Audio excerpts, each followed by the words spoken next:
भगतजनों, हमारे अनंत सरिता चैनल में आप सभी का स्वागत है। आज मैं आप सभी के समक्ष ऋषि पंचमी व्रत का महत्व, विधि और कथा लेकर प्रस्तुत हुई हूँ। हर साल भाद्रपद मास में शुक्ल पक्ष की पंचमी तिथि पर ऋषि पंचमी व्रत किया जाता है। भोपाल राजधानी समेत प्रदेश और देश भर में आज ऋषि पंचमी का आयोजन किया जा रहा है। हिंदू धर्म में इस व्रत का बहुत महत्व है। इस व्रत को केवल महिलाएं करती हैं। इस पावन दिन सप्तऋषियों का पूजन किया जाता है। महिलाएं एवं कन्याएं इस दिन सप्तऋषियों का आशीर्वाद प्राप्त करने और सुख शांति एवं समृद्धि की कामना से यह व्रत रखती हैं। महिलाओं की माहवारी के दौरान अनजाने में हुई धार्मिक गलतियों और उनसे मिलने वाले दोषों से रक्षा करने के लिए यह व्रत महत्वपूर्ण माना जाता है। इस व्रत की विधि कुछ इस प्रकार से है। इस पावन दिन सुबह जल्दी उठकर स्नान आदि से निवृत्त होने के बाद घर के मंदिर में दीप जलाकर सभी देवी देवताओं का गंगा जल से अभिषेक करें। सप्तऋषियों की तस्वीर लगाकर उनके सामने जल से भरा एक कलश भी रखें। इसके बाद विधि विधान के साथ सभी ऋषियों के साथ देवी अरुंधति की भी पूजा अर्चना करें। धूप दीप जलाएं और पुष्प नैवेद्य अर्पित कर व्रत की कथा सुने। सप्तऋषियों को मीठे पकवान का भोग लगाएं। सप्तऋषियों की पूजा हल्दी, चंदन, रोली, अबीर और गुलाल, मेहंदी, अक्षत, वस्त्र आदि से करें। इस दिन स्त्रियों को यह व्रत अवश्य करना चाहिए। इस दिन व्रती को गंगा स्नान भी करना चाहिए। किसी ब्राह्मण को भोजन करा तत्पश्चात स्वयं भोजन ग्रहण करें। इस व्रत में महिलाओं को जमीन से उगे हुए अन्न को ग्रहण नहीं करना चाहिए।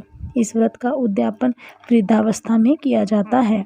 सप्तऋषियों से अपनी गलतियों के लिए क्षमा मांगें और दूसरों की मदद करने का संकल्प लें। व्रत कथा सुनने के बाद आरती करें। इसके बाद पूजा में उपस्थित सभी लोगों को प्रसाद बांट दें। इस व्रत की कथा कुछ इस प्रकार से है। एक समय राजा शिताश्व धर्म का अर्थ जानने की इच्छा से ब्रह्मा जी के पास गए। उनके चरणों में शीश नवाकर बोले, हे आदिदेव, आप समस्त धर्मों के प्रवक्ता और गूढ़ धर्मों को जानने वाले हैं। आपके श्रीमुख से धर्म चर्चा श्रवण कर मन को आत्मिक शांति मिलती है। भगवान के चरण कमलों में प्रीति बढ़ती है।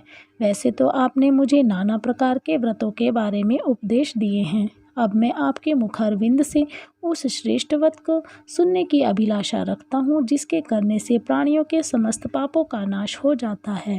राजा के वचनों को सुनकर ब्रह्मा जी बोले, हे श्रेष्ठ, तुम्हारा प्रश्न अति उत्तम है और धर्म में प्रीति बढ़ाने वाला है।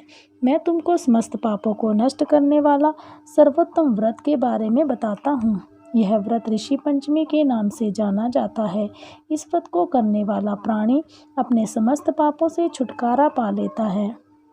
विदर्भ देश में उतंक नामक एक सदाचारी ब्राह्मण रहता था।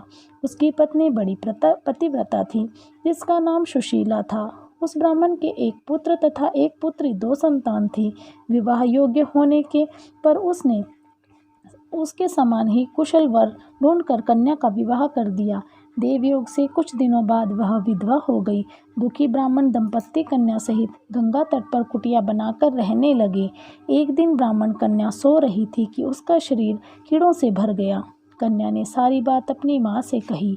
माँ ने पति से सब कहते हुए पूछा, प्राणनाथ, मेरी साध्वी कन्या की यह गति होने का क्या कारण है? उतंक ने समाधि द्वारा इस घटना का पता लगाकर बताया कि पूर्व जन्म में यह कन्या ब्राह्मणी थी। इसने रजस्वला होते हुए बर्तनों को छू दिया।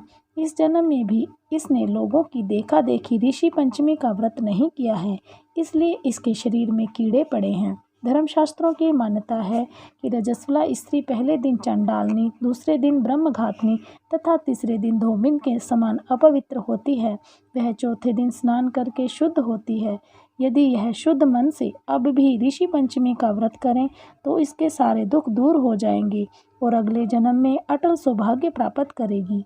पिता की आज्ञा से पुत्री ने विधि पूर्वक ऋषि पंचमी का व्रत एवं पूजन किया। व्रत के प्रभाव से वह सारे दुखों से मुक्त हो गई। अगले जन्म में उसे अटल सौभाग्य सहित अक्षय सुखों का भोग मिला। बोलो श्री ऋषिवर सप्तऋषियों की जय। ऋषि पंचमी की दूसरी कथा कुछ इस प्रकार से है। सतयुग में विदर्भ नगरी में शेनजित नामक राजा हुए थे। वह ऋषियों के समान थे। उन्हीं के राज में एक कृषक सुमित्र था। उसकी पत्नी जयश्री अत्यंत पतिव्रता थी।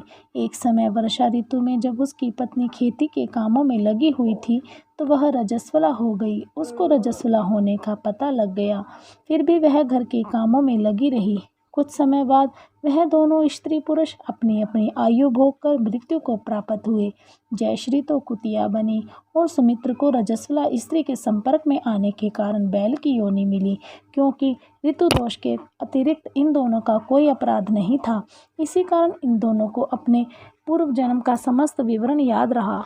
वे दोनों कुतिया और बैल के रूप में उसी नगर में अपने बेटे सुचित्र के यहाँ रहने लगे। धर्मात्मा सुचित्र अपने अतिथियों का पूर्ण सत्कार करता था। अपने पिता के श्राद्ध के दिन उसने अपने घर ब्राह्मणों को भोजन करने के लिए नाना प्रकार के भोजन बनवाए। जब उसकी स्त्री किसी काम के लिए रसोई से बाहर गई हुई थी तो एक सर्प ने रसोई की खीर के बर्तन में विष वमन कर दिया। कुतिया के रूप में सुचित्र की माँ कुछ दूर से सब कुछ देख रही थी। पुत्र की बहू के आने पर उसने पुत्र को ब्रह्म हत्या के पाप से बचाने के लिए उस बर्तन में मुंह डाल दिया। सुचित्र की पत्नी चंद्रवती से कुतिया का यह कृत्य देखा न गया और उसने चूल्हे में से जलती हुई लकड़ी निकालकर कुतिया को मारी। बेचारी कुतिया मार खाकर इधर उधर भागने लगी। चौक में जो जूठन आदि बची रहती थी वह सब सुचित्र की बहू उस कुतिया को डाल देती थी, लेकिन क्रोध के कारण उसने वह भी बाहर फिंकवा दी। सब खाने का सामान फिंकवाकर बर्तन साफ करके दोबारा खाना बनाकर ब्राह्मणों को खिलाया। रात्रि के समय भूख से व्याकुल होकर वह कुतिया बैल के रूप में रह रहे अपने पूर्व पति के पास आकर बोली, हे स्वामी, आज तो मैं भूख से मरी जा रही हूँ। वैसे तो मेरा पुत्र मुझे रोज खाने को देता था, लेकिन आज मुझे कुछ नहीं मिला। सांप के विष वाले खीर के बर्तन को अनेक ब्रह्म हत्या के भय से छूकर उसके न खाने योग्य कर दिया था। इसी कारण उसकी बहू ने मुझे मारा और खाने को कुछ भी नहीं दिया। तब वह बैल बोला, हे भद्रे, तेरे पापों के कारण तो मैं भी इस योनि में आ पड़ा हूँ और आज बोझा ढोते ढोते मेरी कमर टूट गई है। आज मैं भी खेत में दिन भर हल में जुता रहा। मेरे पुत्र ने आज मुझे भी भोजन नहीं दिया और मुझे भी बहुत मारा। मुझे इस प्रकार कष्ट देकर उसने इस श्राद्ध को निष्फल कर दिया। अपने माता पिता की इन बातों को सुचित्र सुन रहा था। उसने उसी समय दोनों को भरपेट भोजन कराया और फिर उनके दुख से दुखी होकर वन की ओर चला गया। वन में जाकर ऋषियों से पूछा कि मेरे माता पिता किन कर्मों के कारण इन नीच योनियों को प्राप्त हुए हैं और अब मैं किस प्रकार से इनको इस नीच योनियों से छुटकारा दिला सकता हूँ।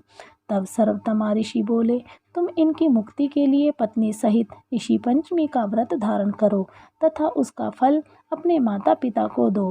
भाद्रपद मास महीने की शुक्ल पंचमी को मुख शुद्ध करके मध्याह्न में नदी के पवित्र जल में स्नान करना और नए रेशमी कपड़े पहनकर अरुंधति सहित सप्तऋषियों का पूजन करना।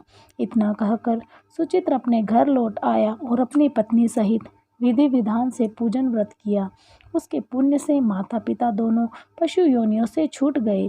इसलिए जो महिला श्रद्धापूर्वक ऋषि पंचमी का व्रत करती है वह समस्त सांसारिक सुखों से को भोग कर बैकुंठ को जाती है। यह दिन त्योहार का नहीं, व्रत का है। कश्यप, अत्रि, भरद्वाज, विश्वामित्र, गौतम, जमदग्नि व वशिष्ठ इन सप्तऋषियों को प्रणाम करके प्रार्थना करें कि हमसे कायिक, वाचिक व मानसिक जो भी भूल हो गई है उन्हें क्षमा करें। बोलो सप्तऋषियों की जय।